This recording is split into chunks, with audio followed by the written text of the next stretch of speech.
Alright. Assalamualaikum warahmatullahi wabarakatuh. My name is Nasrullah bin Kamba. I am from Audit. Basically, today me and my teammate present you about auditing currency process. So, if you want to know more about it, watch the video after this. This broken dream, scream out the words of the flame, 'cause I'm in too much pressure.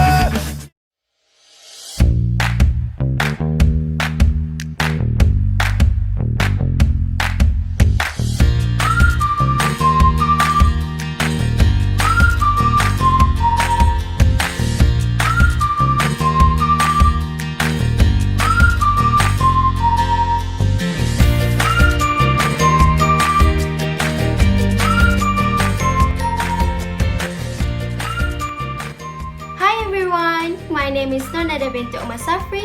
My metric number is 261284. Today we will look at the audit process that related to the long-term liabilities. We will discover what is long-term liabilities, the example of long-term liabilities, and why the auditors need to audit the long-term liabilities. And we will also look at the risk on the long-term liability. And lastly, we will look at the substantive procedure of the long-term liabilities. So, let's start!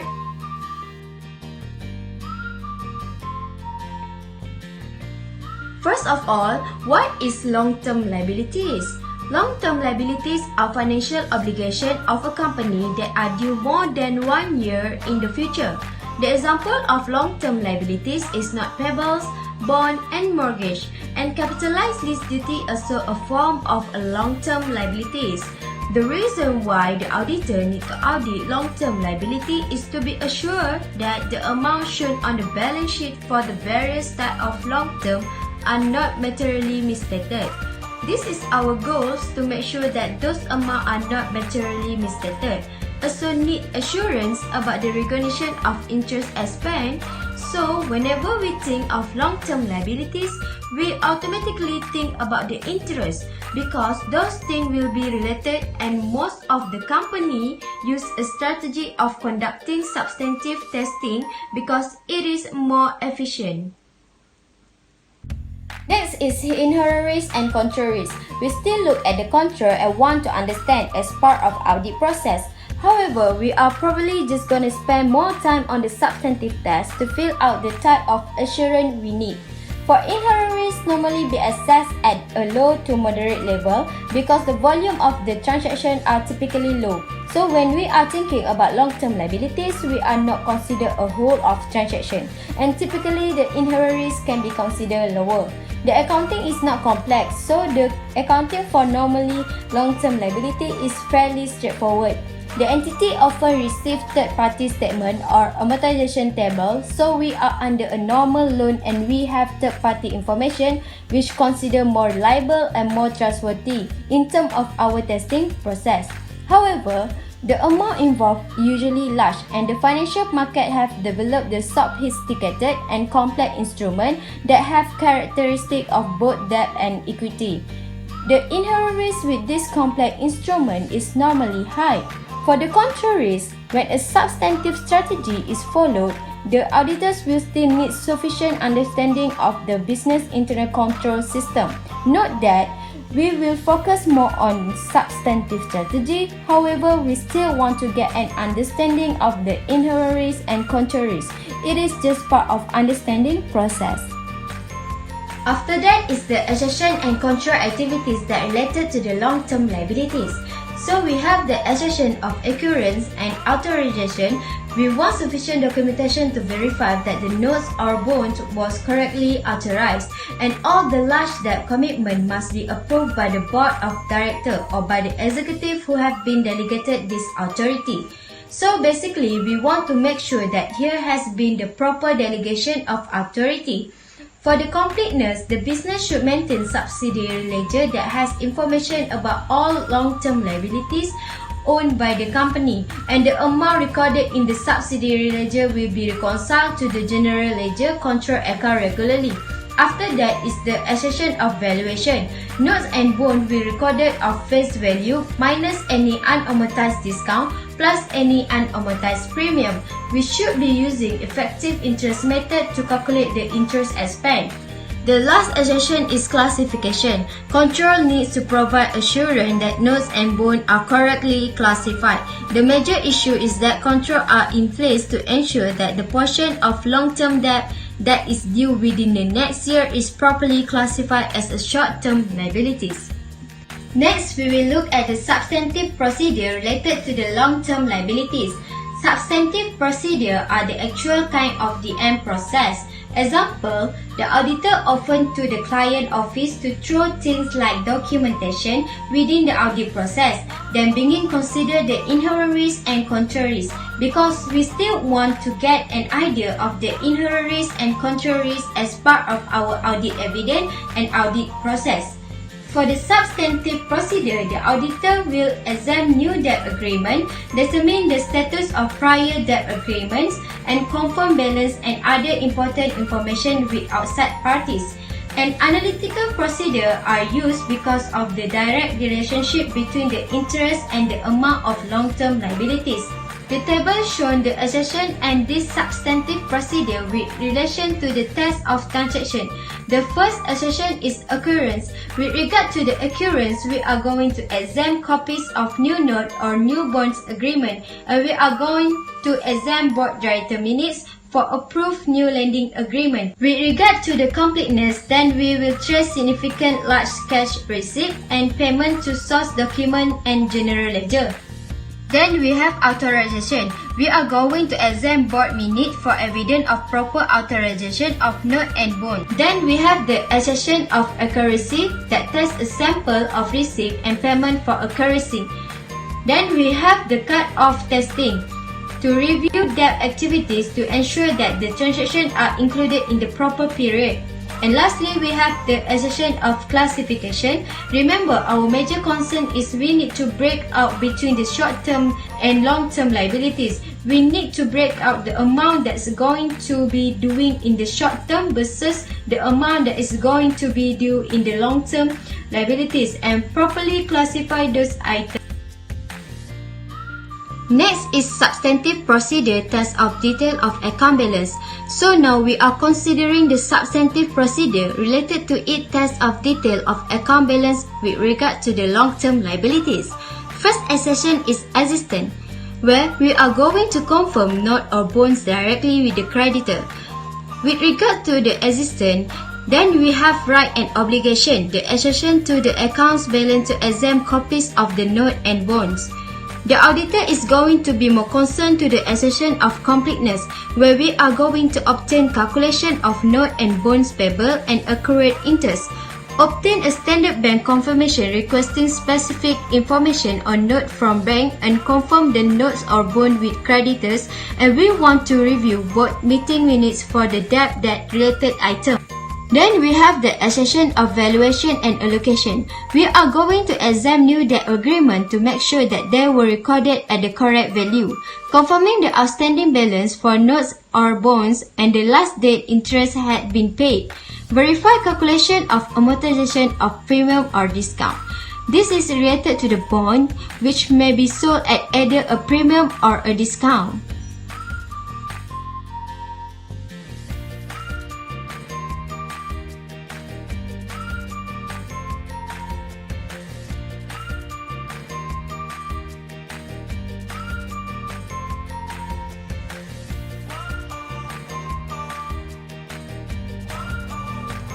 Hi guys, my name is Nur Farid Muhammad, method number 261138. Now, I will continue to present our next subtopic, which is auditing of share capital account. What is share capital? Share capital is the amount of money that a company raised by issuing common or preferred stock. It is a portion of corporation's equity that has been obtained by the issuance of share to a shareholders. So, in this section, I will explain a few parts which are auditing of stockholders' equity, control risk assessment for stockholders' equity, and auditing of capital stocks account. Stay tuned! Now, I will start my first part, which is auditing stockholders' equity. For most entities, stockholders' equity includes common stock, preferred stock, paid-in capital, and retained earnings. In recent years, numerous financial instruments have been developed that contain both debt and equity characteristics and that affect the audit of stockholders' equity. Following are the three major types of transactions that occur in stockholders' equity, which are issuance of stock, repurchase of stock, and payment of dividends. Issuance of stock includes transactions such as sale of stock for cash, the exchange of stock for assets, services, or convertible debt, and issuance of stock in stock splits. Next, repurchase of stock includes the reacquisition of stock and the retirement of stock. Last, the payment of dividends includes the payment of cash dividends or issuance of stock dividends. The next part is control risk assessment for stockholders' equity. A substantive strategy is most often used to audit stockholders' equity because the number of transactions is usually small and often the value is large. Although control risk can then be set at the maximum, the auditor must still understand the types of controls that are in place to prevent the misstatement of equity transactions. Many large entities, such as publicly traded companies, use an independent registrar, transfer agents, and dividend dispersing agent to process and record equity transactions. The registrar is responsible for ensuring that all stock issued complies with the corporate charter and for maintaining the control totals for total shares outstanding. The transfer agent is responsible for preparing stock certificate and maintaining adequate stockholders records. And the dividend disbursing agent prepares and mails dividend checks to the stockholders of record. When an entity uses an independent registrar, transfer agent, and dividend dispersing agent, the auditor may be able to obtain sufficient evidence about stockholders' equity by confirming the relevant information with those parties. If an entity uses its own employees to perform the stock transfer and dividend disbursement function, the auditor will need to understand and may test internal controls over stock and dividend transactions, and the auditor will likely perform more detailed testing of the stock and dividend related records and transactions. Next is accessions and related control activities. The first is occurrence. Next, we go to accessions and related control activities. Following are the major evidence gathering procedures and accessions for stockholders' equity. The first is occurrence, which is verify that stock and dividend transactions are valid and comply with the corporate charter. One of the entity's officers, such as the corporate secretary or legal counsel, should ensure that every stock or dividend transactions complies with the corporate charter or any regulatory requirement that affects the entity. Second is accuracy, which is verify that all stock and dividend transactions have been properly posted and summarized in the accounting records. The control activities for these accessions include reconciliation of the stockholders' records with the number of shares outstanding and reconciliation of dividends paid with the total shares outstanding on the dividend record date. The third is authorization, which is verify that stock and dividend transactions that have been properly approved. For most entities, the board of directors or stockholders approve stock and dividend transactions. The authorization is normally documented in the minutes of the board of directors meetings. And the last is valuation, which is verify that stock and dividend transactions have been properly valued. Stock issuance, stock repurchase, and dividends should be recorded by the Treasurer's Department at an amount that conforms to GAAP. The auditor can recompute the recording of the stock and dividend transactions. Next, For the segregation of duties, if the entity has enough personnel, the following segregation of duties should be maintained. The first is the individuals responsible for issuing, transferring and cancelling stock certificates should not have any accounting responsibilities. Next, the individual responsible for maintaining the detailed stockholders record should be independent of the maintenance of the general ledger control accounts. The third is the individual responsible for maintaining the detailed stockholders record should not also process cash receipts or disbursement.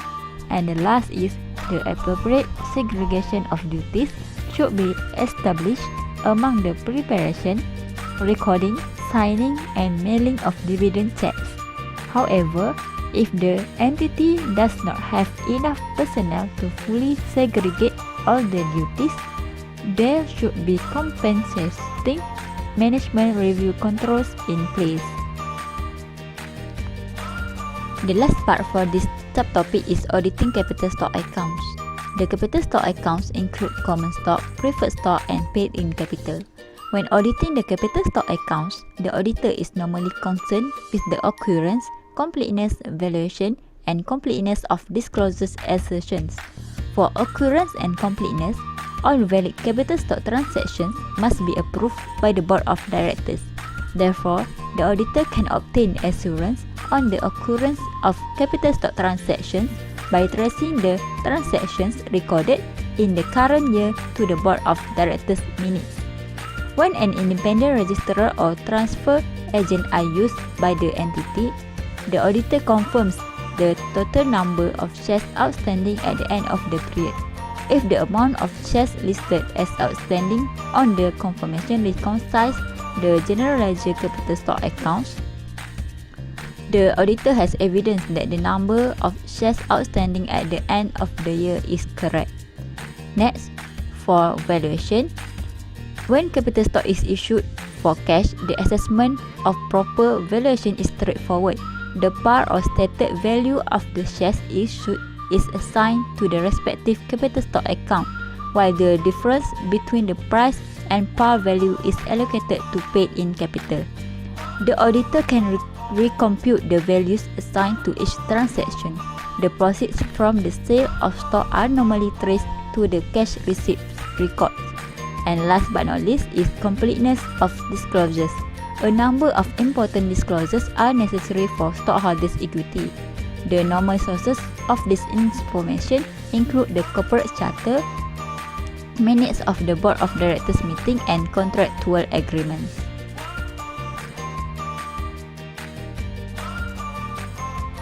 Hi, hello everyone. So my name is Asim Musa and my matric number is 261 and 200. Now I will explain to you guys about auditing dividend. So basically, what is dividends? Okay, dividends refer to the distributions of profit by a company to their shareholders as determined by the company's board of directors and consent required from the shareholders via the voting rights. So basically, the corporation will distribute some portion of their profit as a reward to the shareholders who invest in the company's equity. Next is type of dividend. There are several types of dividend that can be used to reward the investor. First is cash dividend. The shareholders will receive dividend in the form of cash. The company will deposit the money through the shareholders' bank account. So the value of the dividend will be based on the percentage of shares the shareholders held in the company. It will be paid on a regular basis. The cash dividend is the most popular and common form of dividend payout by most of the business entity.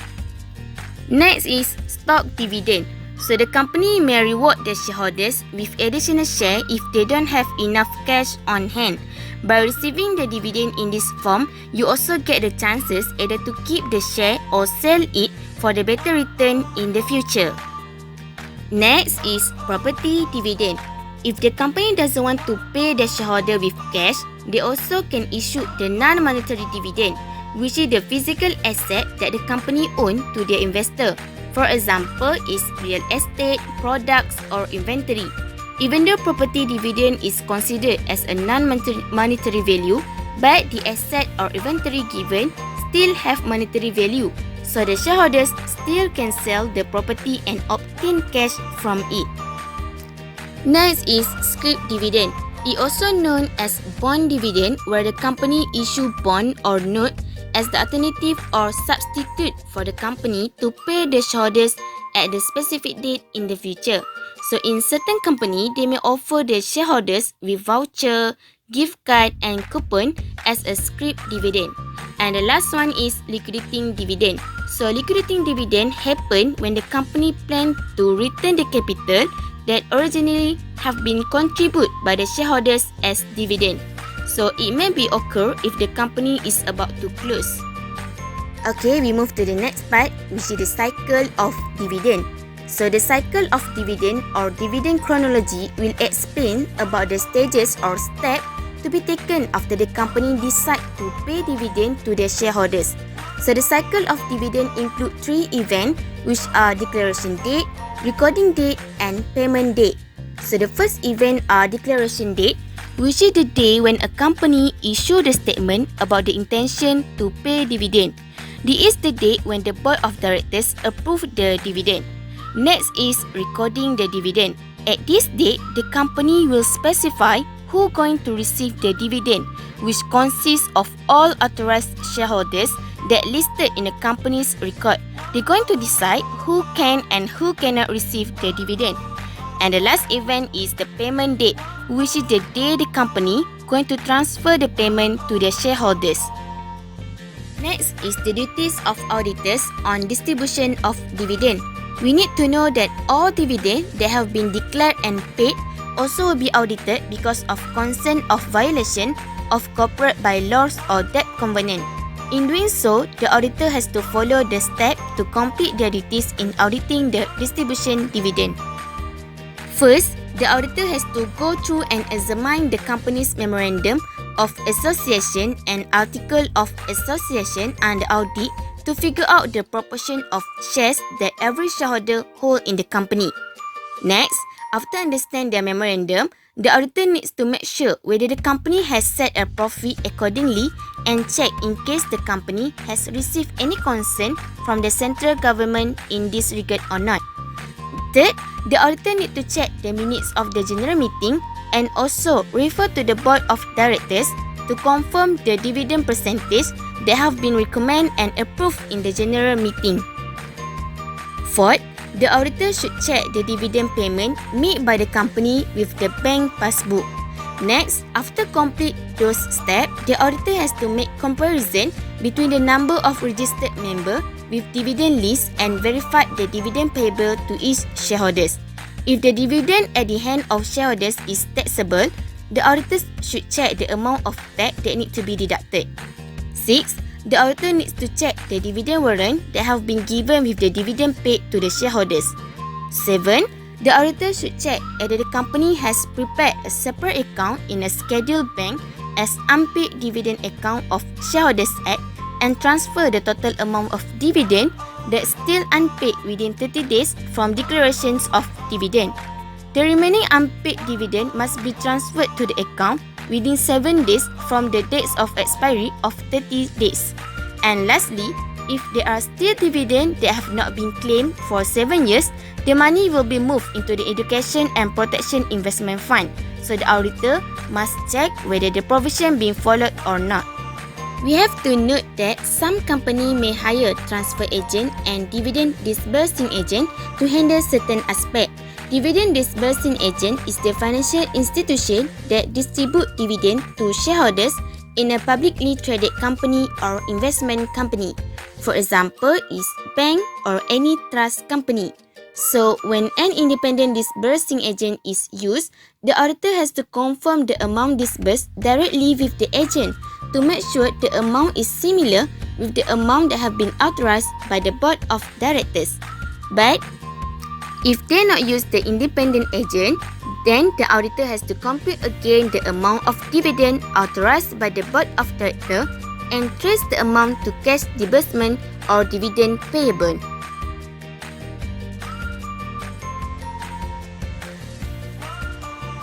Hi, my name is Nur Hayati binti Muhammad My metric number is 261137. I will present to you about audit reserve and return earning.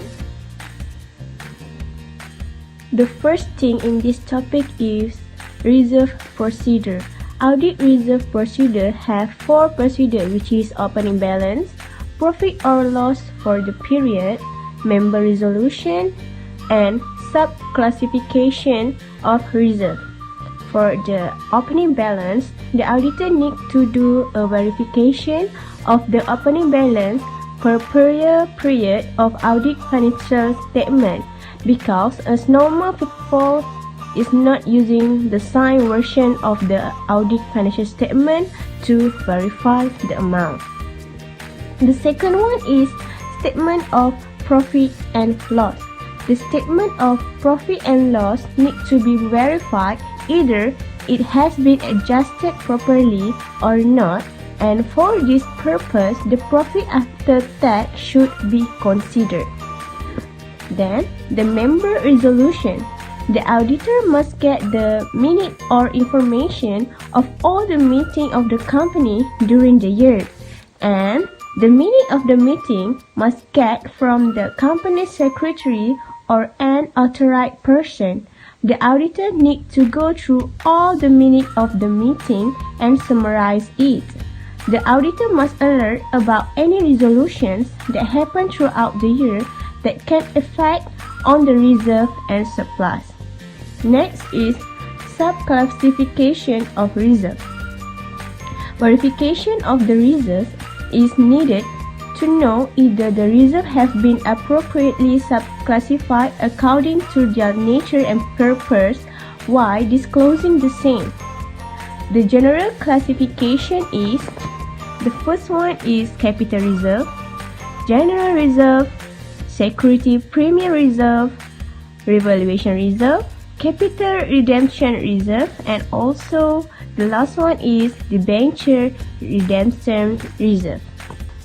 Next is auditing return earning. Under normal circumstances, return earnings are affected by current year's income or loss and the dividend declared and or paid. The major exemptions are the existence of prior period adjustment, correction of error, stock retirement, valuation account for certain financial instrument, foreign currency translation, and the last one is changes in appropriation of return earning. For audit reserve and return earning procedure, the first one is we need to get the schedule of the account activity for the periods, and the beginning balance need to link with prior year's working paper.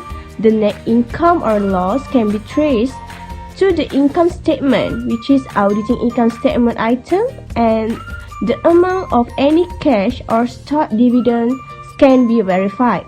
If there are any prior period adjustment, the auditor must ascertain the transaction satisfy the requirement of the relevant accounting standard.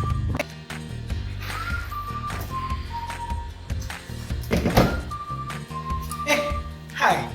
How about the presentation just now? Is it good? Now, my turn. Let's go.